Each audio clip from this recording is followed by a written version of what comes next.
The Diary of Fate.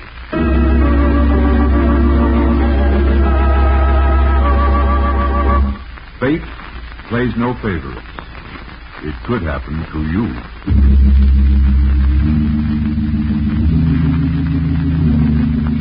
Book 83, page 227. In the Diary of Fate.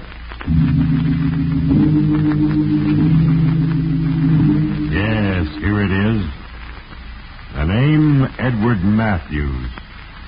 Occupation, farmer. A universally respected endeavor, but frustrating to you, Edward, because it entailed hard work and no prospect of immediate wealth. You sold your farm, and with your wife, Ida, left for the city where you thought a man with money in his pockets could not fail. But again, you failed. Soon your money was gone, and you were faced with a decision, and you chose for evil. And then fate intervened with little things. A broken bottle lying in the rut of a country road. A forgotten automobile jack. A flat tire. Yes, they changed the whole course of your life. And now, Edward Matthews, because of those little things, your life will soon be destroyed. Soon it will be time for the final entry under the name Edward Matthews. When I have written, I will read from his record in The Diary of Fate.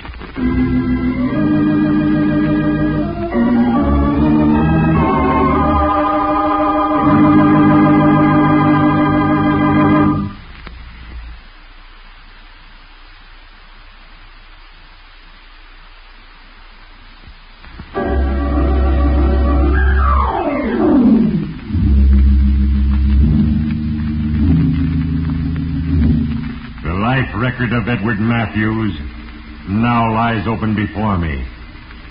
And for a brief moment, fate, look ahead to a single instant of ultimate decision. Oh, Ed, I'm afraid. Well, don't be. Nothing can go wrong. Now, here's what we'll do. Tonight, after the old man goes to bed, I'll sneak into his room, take care of him, and get the money. And we'll hide it outside under that big rock by the spring house. He'll recognize you, Ed. No, Ida. He won't recognize me. He'll be dead. Yes, in the life of Edward Matthews, a grim and ruthless decision was made. A decision for evil. It was then that fate, again began to employ the trivial, seemingly unimportant things that determine the inevitable outcome. It is ever thus. Trifles? Yes. Remember how it all started, Edward? You and your wife had left Crane City and were driving over a lonely country road in a second-hand car you had bought with the last of your money. That's the same, Ed. I think selling the farm was a mistake. Why? Just because we had a little bad luck so far? No. With the farm, we had a home and a roof over our heads. Look, Ida, a farm spells work and more work and nothing more. And what about you in Crane City? You worked every day and most of every night, seeing people, talking business, worrying. That's another story. I made a mistake in Crane City. I trusted the wrong man, that's all. Well, I'm not crying for calico and a butter churn. I just think that farming's the thing you know best. Ida, when we get to St. Louis and I'm underway with Roberts and his friends, you'll see things differently. I thought you needed money before you could go into business with Mr. Roberts. I do. I need a decent stake, but that won't be hard to raise. Look, I'm no fool, Ida. I know a good thing. Ed, look out. That broken bottle. Ed, watch out! Relax. Yes, Edward. A broken bottle in your path. It was a little thing. And now you were stopped on a country road with a flat tire. Who would be stupid enough to throw a broken bottle into a wagon rut? Oh, the world's full of stupid people. Ida, can you move the tools? I had the jack right here alongside the spare tire. Oh, I'm sorry, dear. In the confusion of packing, I must have taken it out and left it in the garage. Oh, you're constantly forgetting things. Darling, I do try to be careful. Oh, look, at a farmhouse. Maybe we can get help there. Well, it's our only hope.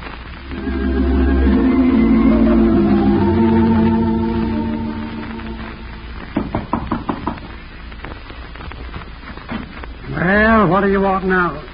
Oh, I'm sorry, stranger. I thought you were someone else. Someone else? But not exactly a friend, though. Hardly. An old count named Luke Huggins. But my hired hand till yesterday. Had to run him off the place. Now, sir, what can I do for you? Well, I got a flat tire, and I don't have a jack in my car. Well, I guess I can help you out all right. You're alone? No, my wife's with me in the car. Well, fetch her. You might as well be comfortable in here.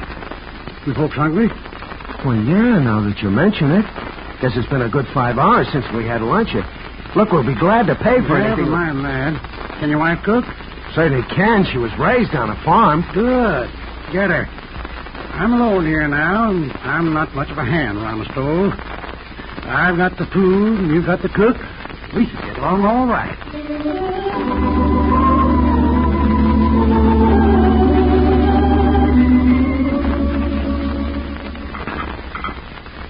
So you see, Mr. Blake, that was the last I had to do with farming. And you, Mrs. Mathers, how do you feel about your husband leaving the land? I don't know, Mr. Blake. It's up to Ed. Well, I'll admit, you'll never be a millionaire tilling the land, even with tractors and the like. But I don't know of many hungry farmers either. You see, Ed, you may not get rich at it, but it's... Mr. Blake isn't interested in our personal problems. You're wrong, young man. I am interested. What do you mean? Well, you see, I need help. I need a man in the field, and Mrs. Matthews can take care of the house. And I can pay well. All right. All right. It's a deal.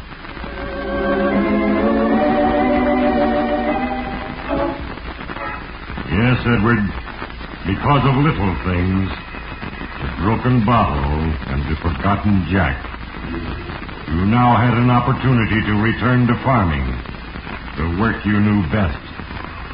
But an hour later, as you walked through the dimly lighted hall toward Cyrus Blake's room, you thought only of St. Louis and Mr. Roberts and the easy riches that awaited you if you had the initial investment. You were about to knock on the half-open door when you saw something. Something that rooted you to your tracks. In the half-shadows of his room, Cyrus Blake was hiding a small metal box behind some loose bricks of the fireplace. Quickly you retraced your steps in silence until you were yards from the bedroom. Then you approached again, noisily. Mr. Blake? Oh, it's you, Ed. Yes, sir. Thought I'd check with you about the morning chores. May I come in? Yes, of course. Oh, thank you, Mr. Blake. Now, sir, about tomorrow, You're pretty sly, aren't you? Sorry. Why, what do you mean, Mr. Blake? Coming in here this way, the first day on the job? I see what you mean, sort of. Polishing the apple a bit, isn't it? Yeah, that's it. But I was just joking with you, Ed. I'm glad to see you're anxious to get going. Yes, sir.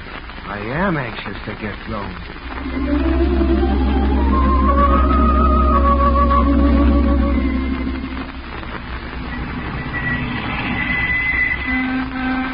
Hello there. Good morning. Hello.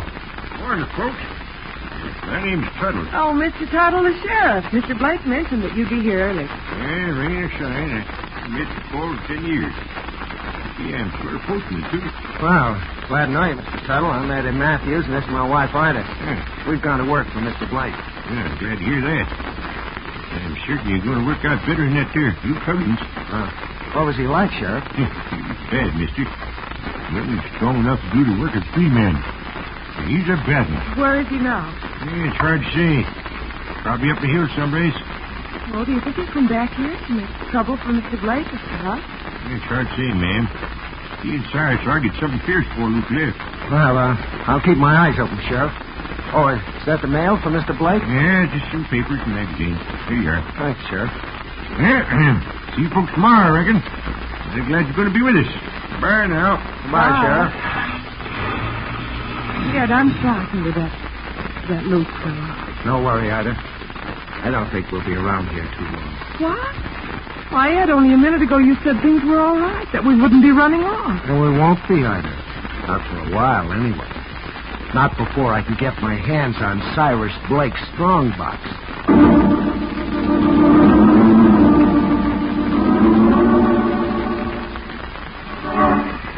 Yes, Edward Matthews.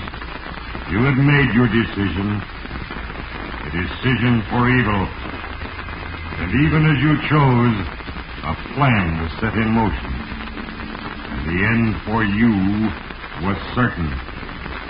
Soon there would be no turning back. And soon I would be able to record your final entry in the Diary of Fate.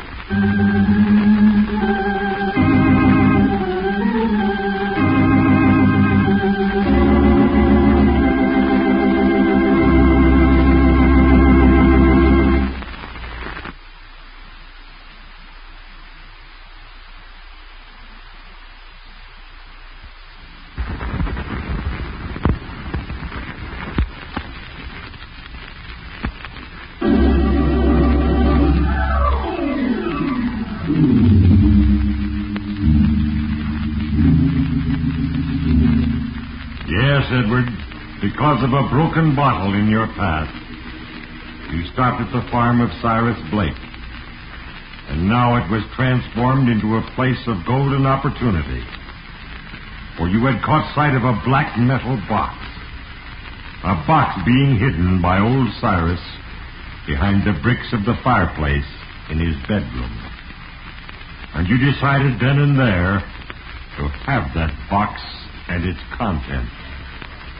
Even 2 days later, as Ida chattered about an invitation she had received, you could think of nothing else. Mrs. Todd and Mrs. Molson seem like very nice ladies, don't you think so, Ed? Huh? Oh, yeah. They told me all about the church activities and made me promise to come and bring you to the social next week. Do you think we can go, Ed? Huh? Go where? To the church social in town next week. We've been invited. Listen, Ida, I don't want you to have anything to do with the people around here. But, Ed, they're so nice and friendly. Yeah, well, we don't need any friends here. I don't want anybody finding out too much about us. What do you mean by that? Look, when you and the old man were out in the chicken yard this morning, I sneaked a look in that tin box of his. And just like I figured, it's full of money. Big bills. I'm going to get that money, Ida. Oh, Ed, please, we'd be caught, sure. No, we won't. I'll take care of that. What are you going to do? I don't know yet, but I'll figure it out. Something will happen and give us a chance. You'll see. We'll just keep waiting until the right time.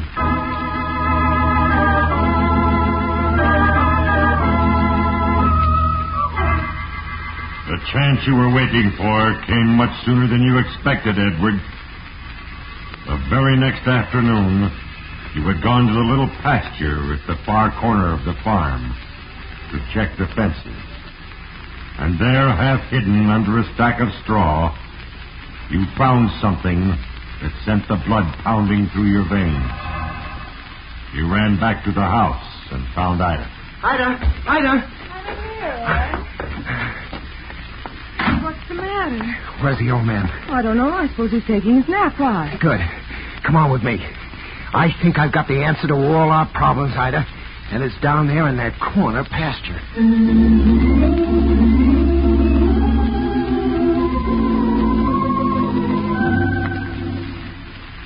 What did you find down here that's so important? You'll see. Now, wait till I move back this straw. There. Oh, it's a man. He's dead. Oh, Ed, who is it? It's Luke Huggins. That's who it is. Look, he was kicked by one of the horses, see? There's the print of the horseshoe, right in the head. He probably tried to steal one after the old man fired him, and that's what happened. But you said it was the Yes, it's the answer to our problems, and it is. We gotta hide Luke's body so it'll never be found. Hide it? But why, Ed? Why? Look, no one knows he's dead. They all think he's up in the mountains. We're going to bury him in the ground under this straw pile. And we got to do it before the old man wakes up. Now, come on. Wait, Ed, I still don't see what you mean. Ida, look. Nobody knows Luke is dead. But everybody knows he's a little off. Strong, hot-tempered. And he hated old Cyrus Blake. Now, Hey, who's that? Where? There in the car on the road. The sheriff, I forgot about him. Oh, he's going to stop at the house, Ed. Yeah, I know it. Look, you go up there and keep him occupied. I'll do this job alone. Just don't let him or the old man come down here and finish, you hear? All right, Ed, I'll try, but hurry.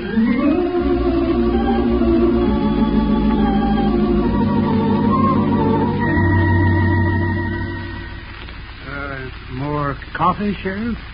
Thank you. Mighty fine pie, Cyrus. Mighty fine.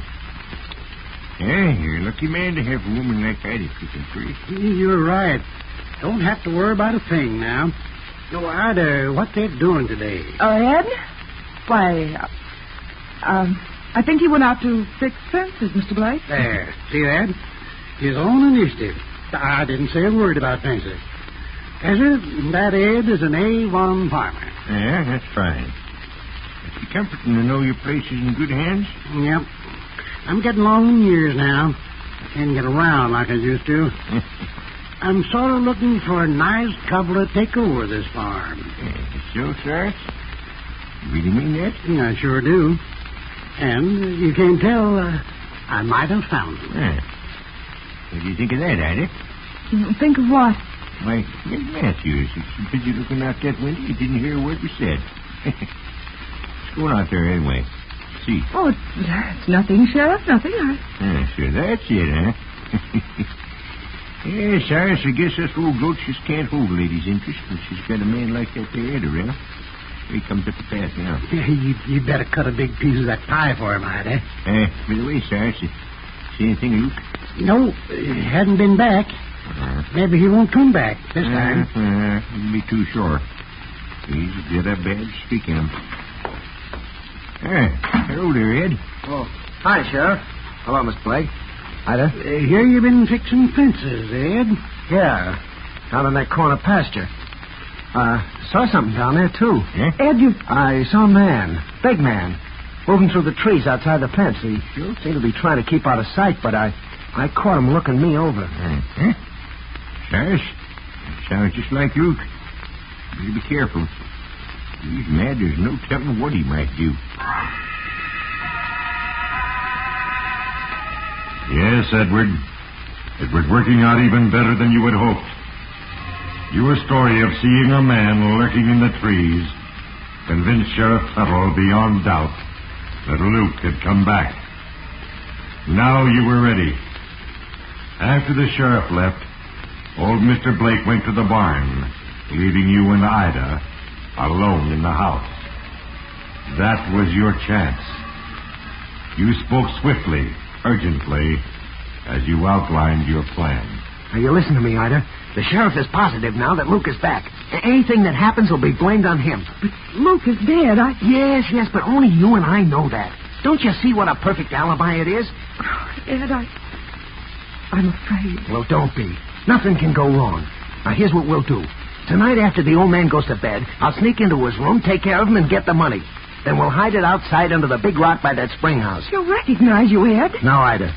He won't recognize me. He'll be dead. Dead? You mean you're going to kill him?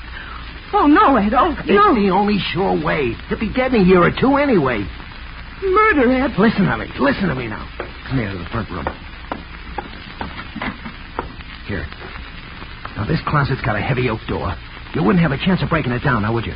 No, of course not. And look inside here. See this little hole in the wall? Well, the key will fit just right in there. Now, get this. After we've hidden the money, you tie me up in that chair real tight so I can't even move.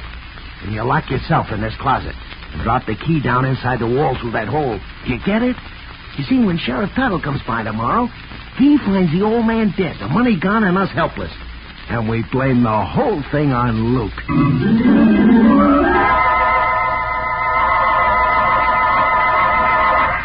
Yes, Edward, it seemed perfect. In a few hours, the box of money would be yours. After dinner, Mr. Blake retired, and soon fell asleep. But there was no sleep for you, Edward Matthews. No. You had work to do. And now, at last, the time had come. You picked up the heavy iron stove poker and went to his room.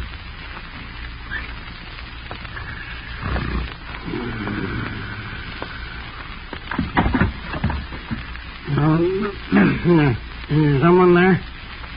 Who's there? Ed! No! Help!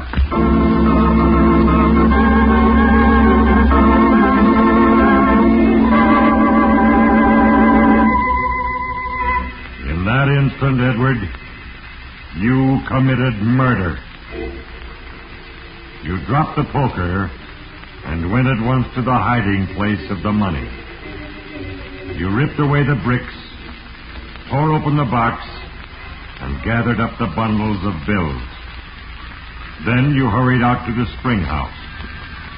In a matter of moments, the money was safely hidden under the big rock, and you were back. Ida, come on. We gotta move quickly now. Get hold of yourself. You're trembling. I'm all right, Ed. Come on, then. Now put down that cigarette and tie me up. Here's the cord. There. That's enough. I'll tie my own legs. You'd better get some more for my hands. Yeah, this big chair's perfect. Heavy and easy to tie to. That's one leg. Come on, Ida. Come on. Start tying the cord to the back of the chair. Now, hurry up. Right, I'm hurrying. Tie it now so it can't slip. Everything depends on it. If it looks like I could work loose, we'll be in real trouble. I'll be careful. Oh. Here are my hands. Put the cord around my wrists. Tighter, Ida, tighter. There. This has got to look authentic. That's it. Now tie it and pull the knots hard. There. Got it? Yeah. Well, that's it, Ed. You'd never get loose by yourself. Oh, good girl. Now get into that closet and lock the door. Then you know what to do with the key.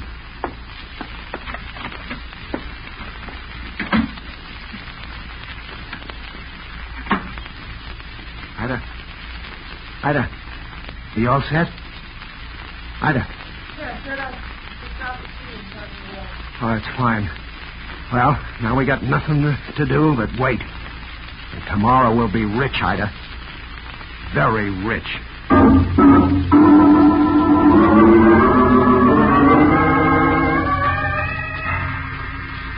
Yes, Edward. You and Ida had nothing to do but wait. And your alibi for murder was flawless. But you who listen, lest you think fate unjust, a conspirator in evil, mark well the final entry. For in a few moments, I, Fate, will write for the last time in the record of Edward Matthews. When I have written, I will read from the Diary of Fate.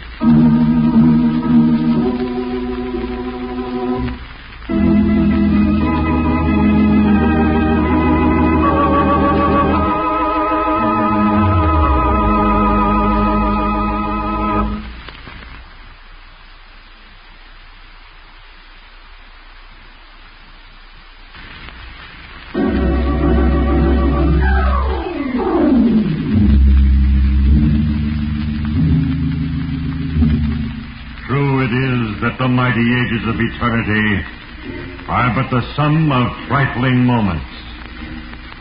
And also it is true that destiny is shaped by seemingly inconsequential happenings. Little things. Yes, Edward, a broken bottle led you to murder and riches. And now you sit quietly in a chair, completely confident that nothing can happen to disrupt your plan, for your alibi is perfect. Luke Huggins, a man already dead, will be blamed for your crime. All you have to do is wait. And then, suddenly, panic grips you, Edward. For the first time you see it. Another little thing. What was that? Something fell off the table. It... No. Ida! what's the matter? Ida, the key. Can you get it back? Can you get it out? No, I can't. The key's way down inside the wall. What's the matter? Your cigarette. Ida, you left it burning. It fell off the table. Cigarette? Oh, no, Ed. Where is it? Can you see it? Yes, it's on the old man's sweater. The one he left on his chair. It's burning. Ida, it's smoking. Can't you do something? Can't you get to it? No, I can't even move. These cords, the chair is so heavy, Ida. It's burning. No. I can smell it. Ed, do something. I can't move, Ida. It's on the curtains now. They're burning. Flames, they're blazing. Help me. Get me out. Somebody stay here.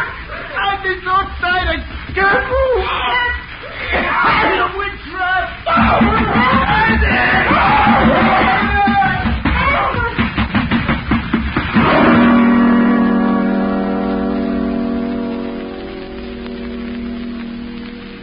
Yes, Edward. The essential in your evil scheme was that both you and your wife were helpless. That was to have been your alibi. And instead, it was your death trap. And now it is time to close the book. Another entry has been duly noted on the pages of eternity. And again, justice has been served. In the case of Edward Matthews, as in the cases of all mortals, I, fate, am but the instrument of a plan. And the little things in life are the tools with which I work. A broken bottle lying in the road brought a man to murder. A smoldering cigarette brought him death. Ponder well the moral, you who listen, and remember, there is a page for you in the Diary of Fate. The cast included Herbert Lytton, Virginia Gregg, Horace Murphy, Ray Erlenborn, Ivan Ditmars, and Hal Sawyer. Diary of Fate is a Larry Finley transcription, brought to you from Hollywood.